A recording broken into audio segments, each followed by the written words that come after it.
কবুতরকে কেন প্রতিনিয়ত পটাশের পানি দিয়ে গোসল করাতে হবে? হ্যালো ভিউয়ার্স, আসসালামু আলাইকুম। জি শামসুল, আপনারা দেখবেন শামসুল কৃষি খামার ইউটিউব চ্যানেল।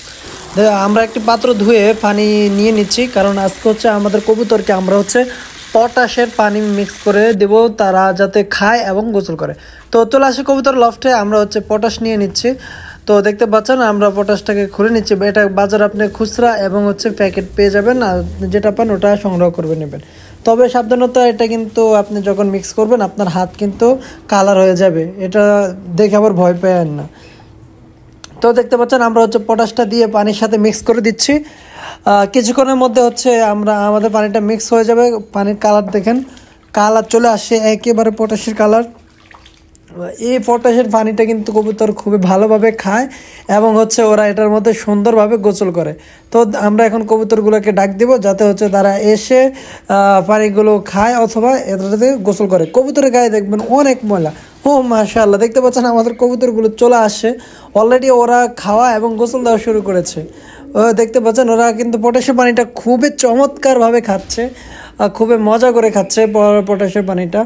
পটাশের সাপ্তাহিক আপনি একবার হইলো পটাশের পানি ওদেরকে দিবেন গোসল এবং খাওয়ার জন্য। না খাইলেও চলবে, অ্যাটলিস্ট গোসলটা করতে হবে। ওদের গায়ে প্রচুর ধুলাবালু এবং জীবাণু থাকে, সেজন্য আপনাকে পটাশের পানিটা দেওয়ার দরকার। তো দেখছেন ওরা কিন্তু খুবই সুন্দরভাবে গোসল করছে। তো শীতকালে, যেহেতু এখন শীতকাল চলতেছে, তো আপনার কবুতরকে 2 দিন পর পর আপনাদের কবুতরকে গোসল করাবেন এবং সপ্তাহে একবার পটাশ দিয়ে গোসল করাবেন। তাহলে কবুতরগুলো সুস্থ থাকবে এবং ভালো প্রোডাকশন কবুতর থেকে আপনি আশা করবেন, ভালো ডিম বাচ্চা করবে ওরা। ভিউয়ার্স, শামসুল কৃষি খামার ইউটিউব চ্যানেলে যদি আপনি নতুন হয়ে থাকেন, অবশ্যই চ্যানেলটি সাবস্ক্রাইব করে বেল আইকনটি অন করে দিন, যাতে পরবর্তী কোনো ভিডিও আপনার আপলোড করে থাকলে আপনার কাছে সবার আগে নোটিফিকেশন পৌঁছে যাবে।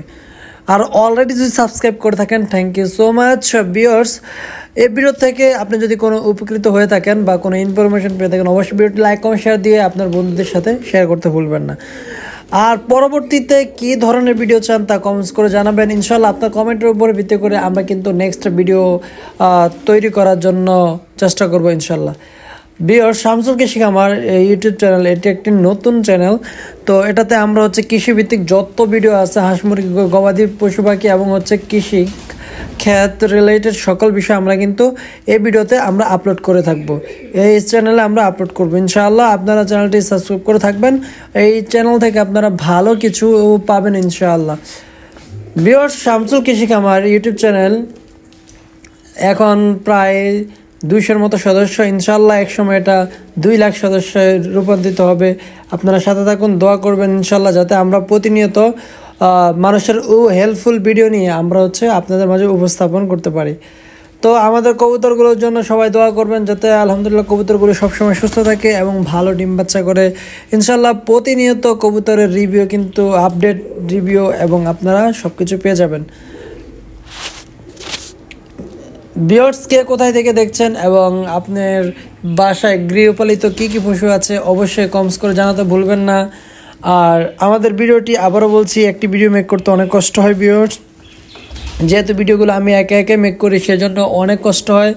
তো আপনার একটি লাইক দিতে কিন্তু ভিডিওতে কোনো কষ্ট হয় না, অবশ্যই একটি লাইক দিয়ে দিবেন, কারণ একটি ভিডিও মেক করা হিসাবে আপনার একটি লাইক আমি প্রাপ্য হই এবং আপনার লাইক কিন্তু আমাকে অনুপ্রেরণা দেয় পরবর্তী একটি ভিডিও মেক করার জন্য।